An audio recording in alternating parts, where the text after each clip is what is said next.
आपने सनातनियों को यहाँ जानबूझकर परेशान किया है, इसलिए सनातनी बड़ी संख्या में इस परकोटे को छोड़ चुके हैं। गलियां की गलियां खाली हो चुकी है। उन्होंने उसके बाद इतनी गंदी गंदी अभद्र भाषा में गालियां देके ऐसे शब्द बोले जो मैं यहाँ मीडिया में कतई नहीं कह सकता। और वहां पर मौके पर हमें कोई उपद्रव नहीं करना था, हमें तो खाली अधिकारी को बुला के बताना था कि श्रीमान इसको चेक करिए, नियम कायदे से बन रही है क्या, और नियम कायदे से बन रही है तो बनवाइए, और बिना नियम के तो रोक ही दीजिए। हम कह के चौराहे पर आ गए। उन्होंने उसके बाद इतनी गंदी गंदी अभद्र भाषा में गालियां देके ऐसे शब्द बोले जो मैं यहाँ मीडिया में कतई नहीं कह सकता, लेकिन उनका जो परवरिश है वो उस गालियों के माध्यम से पता चलती है। आप सनातनियों को परकोटे से निकालना चाहते हैं, आपने सनातनियों को यहाँ जानबूझकर परेशान किया है, इसलिए सनातनी बड़ी संख्या में इस परकोटे को छोड़ चुके हैं। गलियां की गलियां खाली हो चुकी है और अशांत वातावरण आप लोग बनाकर और जयपुर को खाली कराने की जो योजना षड्यंत्र बना रहे हैं उसमें हम कभी भी आपको शामिल नहीं होने देंगे।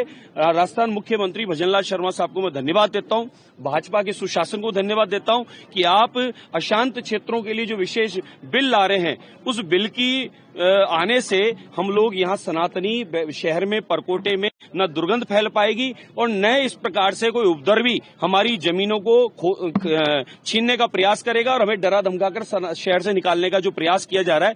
मुझे जो लगता है ये अशांत क्षेत्र का जो बिल आ रहा है, इस बिल का पेट का दर्द रफीक खान और अमीन कागजी को सता रहा है, और जो डर है उनको कि सनातनी शहर में अब रह पाएंगे, जो शांति से प्रेम से रह पाएंगे सनातनी लोग, उस सनातनियों को जो निकालने का उनका षड्यंत्र वो फैल हो रहा है, इसलिए उन लोगों को ज्यादा पेट दर्द हो रहा है। नहीं तो चांदपोल हनुमान जी की दीवार के अड़ा के, गणेश जी महाराज की दीवार के अड़ा के और वहां गुपचुप में छुप के जो मीनार बनाने का जो प्रयास किया जा रहा है वो जानबूझकर शहर का माहौल खराब करने की चेष्टा है और इसके ज्यादा कुछ नहीं है। अमीन कागजी ने कहा है कि जिस तरीके से आप उनके क्षेत्र में जा रहे हैं ने षड्यंत्र रचा है मेरे पे कोई दुर्घटना कराने का, मेरे पे किसी प्रकार का कोई हमला कराने का उन्होंने षड्यंत्र रचा है। उनके कार्यकर्ताओं ने अभद्र गालियां और बहुत गंदे शब्दों में बोला है, और साथ में रात्रि को एक व्यक्ति ने कांग्रेस का कार्यकर्ता बोलकर मेरे को बहुत गंदी गंदी गालियां और अभद्र व्यवहार किया है, धमकी दी है। मोदी जी को गाली दी है उसने, मैंने उससे कुछ बात नहीं कही। मैंने कहा भाई साहब आप चाहते क्या हो? उन्होंने मोदी जी को गाली दी,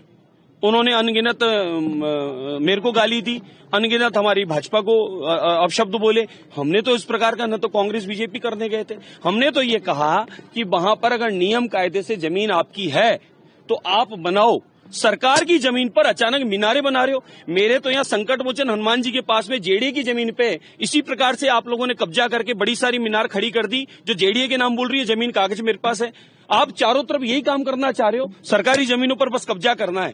ये तरीका ठीक नहीं है आपकी प्रार्थना का। आपको प्रार्थना करनी है, अपने देवता की आराधना करनी है, तो आप इस प्रकार से कब्जा करके ना करो। आपसे हाथ जोड़ के मेरी प्रार्थना है। शहर का माहौल आप खराब करना चाहते हैं, परकोटे में भय का वातावरण बनाना चाहते हैं, परकोटे से सनातनियों को निकालने के लिए जो षड्यंत्र आप रच रहे हैं उसे षड्यंत्र को हम सफल नहीं होने देंगे।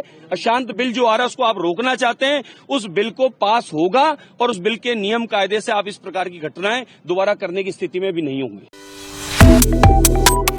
Subscribe to One India and never miss an update.